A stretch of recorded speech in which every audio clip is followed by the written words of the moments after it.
Hey out there. All right. So, yo, what's going on, Rhino? What's going on, Bricko? Yes, I do know that I was live. I was actually just entering some chats via Facebook, getting everything ready. And congratulations to see me with my glasses on because, yeah, I need to get some my prescription fixed. I am actually ready to present my Revoltinator modification.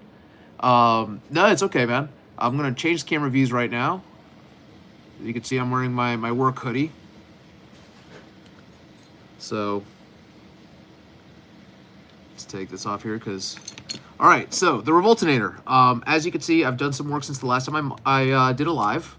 And we did the painting already. I did that over the last courses of the lives. It is now lipo ready. So I'm going to show you exactly what I've done here.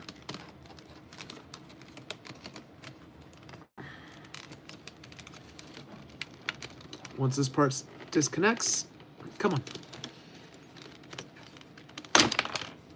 Okay. So, all right. So, let me just tell you that, start off that Revoltinator, it's probably one of the more complex mods for a LiPo that you can do because it does require either a buck or a MOSFET, and that's not something that normally you would use when you're doing like a simple Strife build.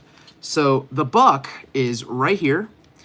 This part costs about $10 on Amazon. You can just type in buck and electric, and you should see something that looks like this. It's a little board, and that regulates the voltage from a LiPo to something not so powerful so it doesn't fry out your board or whatever piece you connect the buck to. So you would literally wire your positive and your negative, and it is clearly labeled positive, negative on the buck, and then out, positive, negative, and then you just connect those wires, and that's it. So what I chose to do here, instead of doing a complete rewire, is that I wired normal 18 gauge wiring to the buck, and then I used the stock wiring that would have normally gone to the battery cage from this transistor to the buck, which then it feeds everything here to the board, so that way it just uses the stock wiring. That does not fry out this board, nor does it fry, the transistor, nor does it fry out the board. Then what I did is that I disconnected the positive and the negative that lead from the board to the motors, because I don't need those, and I just left those free hanging in here because I didn't want to desolder the board or risk ruining anything. Now, in addition to the wiring that goes from the battery to the buck, I did, and you can see here by the electrical tape, a splice where I actually spliced a negative to my motor. And I'm going to actually screw down the motor mounts here soon. Now,